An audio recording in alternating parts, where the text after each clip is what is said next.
The rain fell hard on the busy streets of Metro City that Tuesday morning. People rushed past with their umbrellas up, trying to get to work on time. Nobody paid attention to the young girl sitting quietly in the doorway of an old building near the embassy area. Her name was Zara, though nobody knew that. To everyone walking by, she looked like just another homeless teenager. Her clothes were too big for her small frame, an old gray hoodie that covered most of her face and worn-out sneakers with holes in them. She had been living on these streets for 3 months now, and she had learned how to become invisible. But Zara was hiding something much bigger than anyone could imagine. Under that hoodie, her skin wasn't the usual human color. It was pale blue, almost like moonlight. Her eyes weren't brown or green like most people. They were silver, like mirrors that could see things others couldn't. She wasn't from this world at all. Zara came from a planet far away called Kepler 442b. Her people were peaceful and smart, much more advanced than humans. They had taught her that helping others was the most important thing anyone could do. But right now she was stuck on Earth, waiting for her family to find her and take her home. Her small spaceship had crashed in the woods outside the city. She had been exploring space, learning about different worlds when something went wrong with her ship's engine. The crash landing had damaged everything, including her communication device. She couldn't call for help and she couldn't fix the ship on her own. For 3 months she had been surviving on the streets. She learned quickly that humans could be kind, but they could also be afraid of things they didn't understand. If anyone saw her real appearance, they would ask questions she couldn't answer. They might take her to doctors or scientists who would want to study her. That was the last thing she needed while waiting for rescue. So Zara had become very good at pretending to be human. She watched how people moved, how they talked, how they acted when they were sad or happy. Her people were natural observers, and she picked up human behavior faster than most adults learn a new language. Living on the streets wasn't easy, though. She had to find food in garbage cans behind restaurants, always careful to only take what was already thrown away. She never took anything that belonged to someone else. Her people had taught her that taking what wasn't freely given was wrong, no matter how hungry she was. At night, she slept in doorways, under bridges, or in empty parking lots. The cold didn't bother her as much as it would bother humans. Her body was built for the cooler climate of her home planet. But the loneliness was harder to handle. She missed her family, her friends, and the beautiful crystal cities of her world. During the day, she would sit and watch the people go by. The embassy district was interesting because so many different types of humans worked there. She saw people from all over Earth. Different skin colors, different languages, different ways of dressing. It reminded her a little of the diversity on her own planet, where people from different regions looked quite different from each other too. Zara had learned to recognize the important people who worked in the big embassy buildings. There was the tall woman with red hair who always carried a briefcase and walked very fast. There was the older man with a gray beard who always stopped to give money to other homeless people. And there was the middle-aged man with kind eyes who worked at the Chinese embassy. She had been watching Ambassador Richard Chen for weeks. Unlike many of the other important people, he always looked calm and peaceful. He never pushed past homeless people or ignored them. Sometimes he would nod politely or even say good morning. Zara could tell he was a good person, the kind her people would respect. On this particular rainy morning, Zara was sitting in her usual spot near the storm drain. The water was rushing past her feet, carrying leaves and trash toward the sewer. She pulled her hoodie tighter around her face and watched the early morning crowd hurry past. That's when she saw Ambassador Chen coming down the sidewalk. He was talking on his phone, holding an umbrella in one hand and carrying his leather briefcase in the other. He looked worried about something. She could tell by the way his eyebrows were pulled together and how fast he was walking. As he got closer to where she was sitting, Zara could hear him speaking in what she recognized as Mandarin Chinese. Her people were good with languages, and she had picked up several Earth languages during her time here. He was talking about some important meeting that was starting soon, and he was running late. Then she watched him try to wave down a taxi while still holding his phone, umbrella, and briefcase. It was like watching someone try to juggle too many things at once. A yellow taxi pulled up to the curb and Ambassador Chen hurried toward it, still talking on his phone. That's when it happened. As he reached for the taxi door, his black leather wallet slipped out of his coat pocket. It hit the wet sidewalk with a soft thud and slid toward the storm drain where Zara was sitting. The taxi driver was honking his horn, impatient to get moving in the heavy traffic. Other people were trying to get taxis too. Ambassador Chen was completely focused on getting into the car and continuing his important phone call. He had no idea that his wallet was now lying in a puddle just a few feet away from Zara. She watched as the taxi pulled away and disappeared into the busy morning traffic. Ambassador Chen was gone, probably not even realizing what he had lost yet. Other people walked past the wallet without noticing it, too focused on their own morning routines to pay attention to something lying on the wet ground. Zara stared at the wallet. She could have just ignored it and let someone else deal with it. She could have waited to see if the owner would come back looking for it. But something inside her, something her people had taught her since she was very small, told her that wasn't right. Slowly, she reached out and picked up the wallet. It was heavier than she expected, and she could feel that it was full of things. Water dripped from the black leather as she held it carefully in her hands. This was the moment that would change everything, though she didn't know it yet.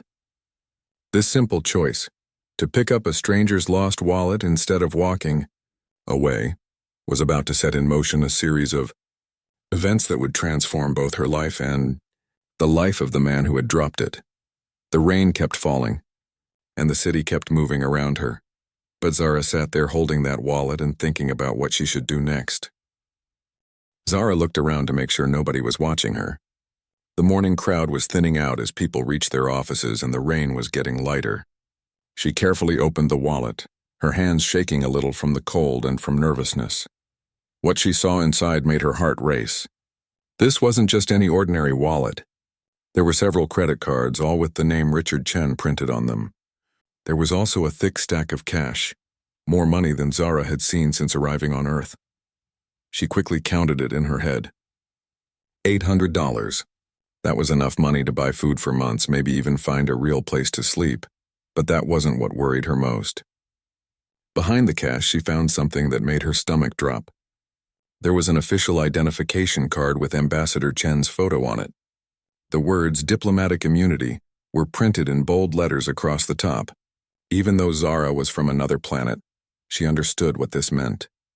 This man wasn't just any regular person. He was someone very important in the human government.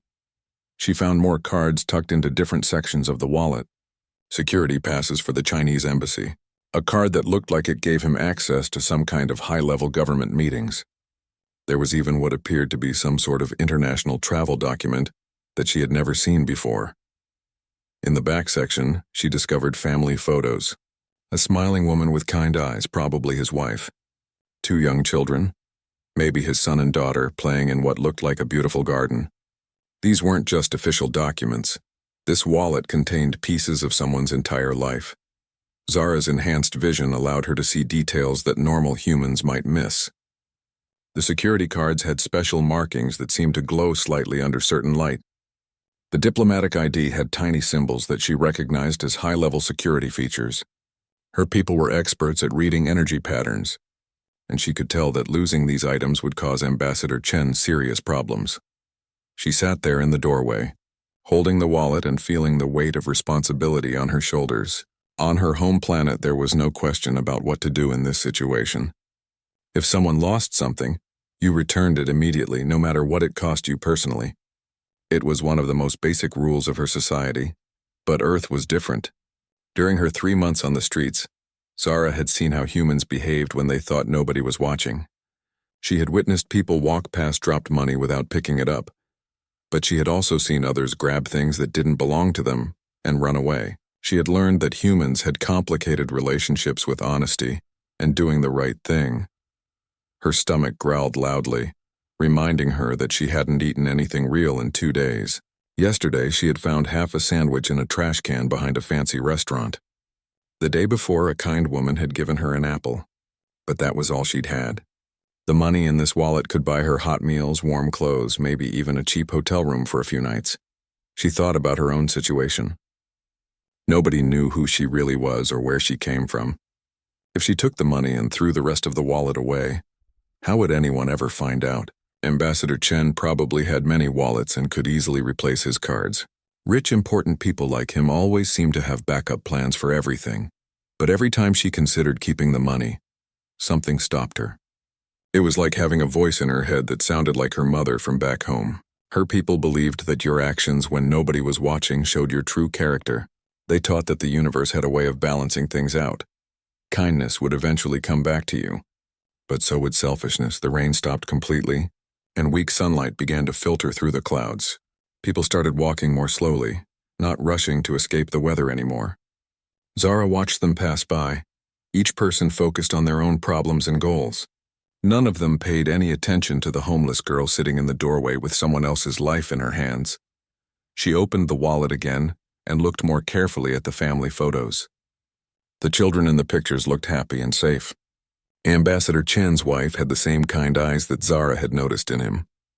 This was clearly a man who cared about his family, just like Zara's father cared about their family back on Kepler 442b. What if her father had lost something important while trying to help their people? What if some stranger found it and decided to keep it instead of returning it? The thought made her feel sick.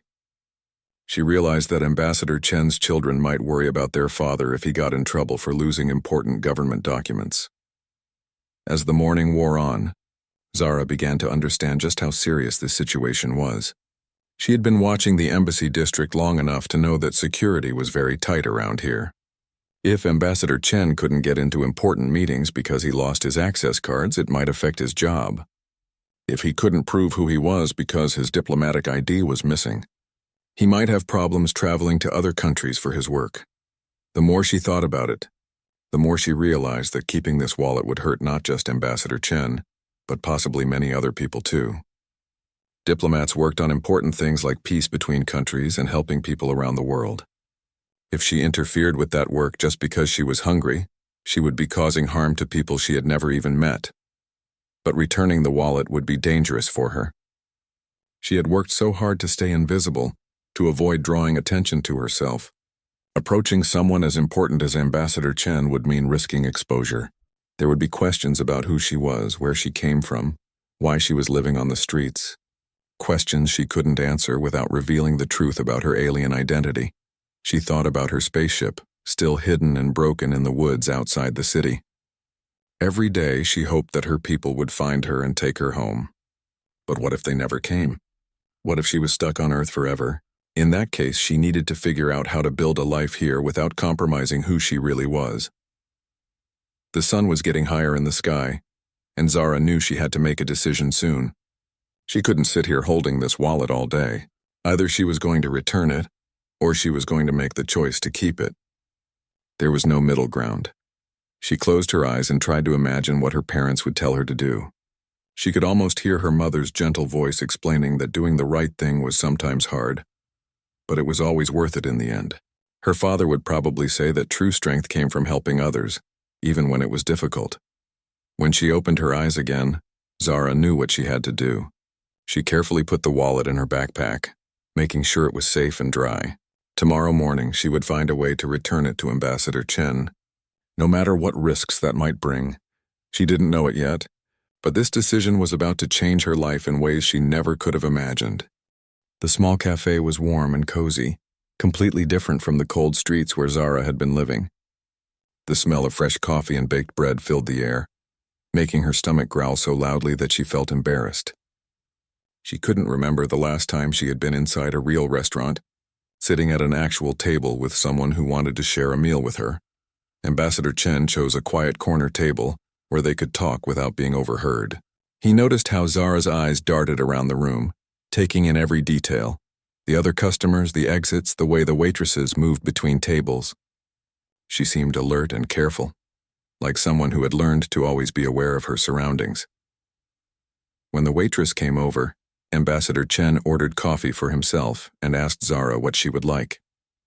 Zara stared at the menu, overwhelmed by all the choices. On her home planet, food was simple and nutritious, designed to keep people healthy and strong.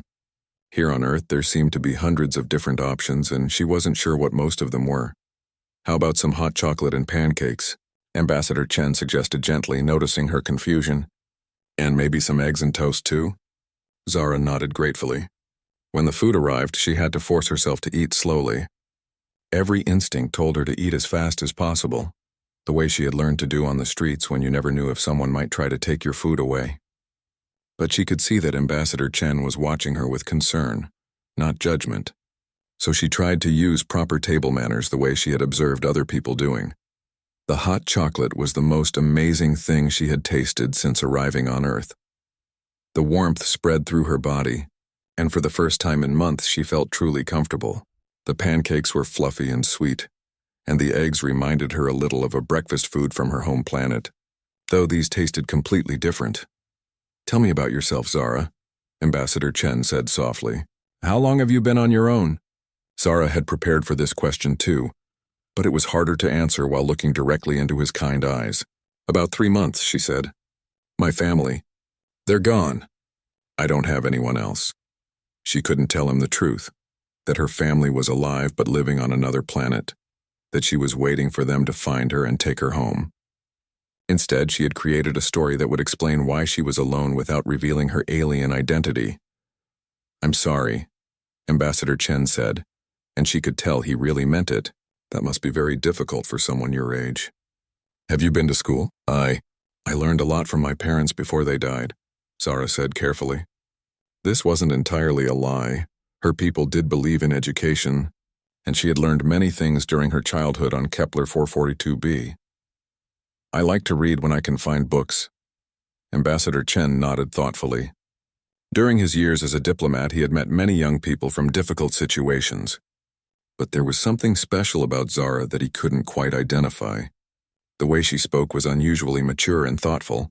Her questions about the world around her showed a perspective that seemed both innocent and wise at the same time. "What do you think about when you watch people?" he asked. "I noticed you seem to observe everything very carefully." Zara was surprised by the question. Most adults didn't pay attention to what kids like her were thinking about. "I think about how different everyone is, but also how similar," she said slowly. "People from different countries, different backgrounds, but they all seem to want the same basic things: to be safe, to be cared about, to feel like they belong somewhere." Ambassador Chen nearly choked on his coffee. This was exactly the kind of insight that he spent his days discussing with other diplomats and world leaders. To hear it from a homeless teenager was both surprising and impressive. "That's a very wise observation," he said. "Have you ever thought about what you'd like to do with your life? What interests you?" Zara thought about her real life on Kepler 442b, where young people were encouraged to explore different roles in society before choosing their path. She had been interested in learning about other worlds and cultures, which was why she had been on the space exploration mission that led to her crash landing on Earth. "I like learning about different people and cultures," she said honestly. "I think understanding each other is important for preventing fights and wars." Ambassador Chen leaned back in his chair, studying her face. In 30 years of diplomatic work, he had rarely met anyone, adult or child, who seemed to grasp the fundamental principles of international relations so naturally. Most people had to study for years to understand what this girl seemed to know instinctively. They talked for over an hour. Ambassador Chen asked about her life on the streets, and Zara told him about the challenges of finding food and safe places to sleep. She talked about the other homeless people she had met, some who were kind and helpful, others who were angry and dangerous. She described how she had learned to stay invisible, to avoid drawing attention from people who might want to hurt her. But what impressed Ambassador Chen most was how Zara talked about the people she had met. Even when describing those who had been mean to her, she seemed to understand why they acted the way they did. She talked about fear, about pain, about how difficult circumstances could make people do things they wouldn't normally do. "You have remarkable empathy for someone so young," he told her. "And after everything you've been through, you still chose to return my wallet instead of keeping the money. That tells me something very important about your character." Zara felt her cheeks getting warm. She wasn't used to receiving compliments, especially not from adults who seemed as important and smart as Ambassador Chen. "My parents taught me that how you act when no one is watching shows who you really are," she said quietly. "Even though no one would have known if I kept your wallet, I would have known. And I wouldn't have been able to live with myself." That was the moment when Ambassador Chen made a decision that would shock everyone who knew him. He had been thinking about it throughout their conversation, but hearing those words convinced him completely. This wasn't just any homeless teenager. This was someone with extraordinary moral strength and natural wisdom. Someone who, with the right opportunities, could make a real difference in the world. Zara, he said slowly, I want to ask you something, and I want you to think carefully before you answer. What would you say if I told you that you don't have to live on the streets anymore? Zara looked up from her empty plate, confused. I don't understand. I want to help you, Ambassador Chen said. Not just with a meal or some money. I want to help you build a real life. I want to make sure you have a home, and an education and opportunities to use that incredible mind of yours. Zara's heart started beating so fast she thought it might jump out of her chest. Was this really happening? Was this kind man really offering her a way off the streets? But why? She asked. You don't even know me, Ambassador Chen smiled. I know enough. I know you're honest, compassionate, intelligent, and brave. I know you have insights about human nature that most adults never develop. And I know that someone like you deserves a chance to reach your full potential. He paused, then continued more seriously. Zara, I want to become your legal guardian. I want to adopt you and make you part of my family. The words hit Zara like a lightning bolt. In all her months of surviving on the streets, dreaming about rescue from her home planet, she had never imagined that salvation might come in this form. She thought about Ambassador Chen's family photos, about the kind woman and happy children she had seen in his wallet.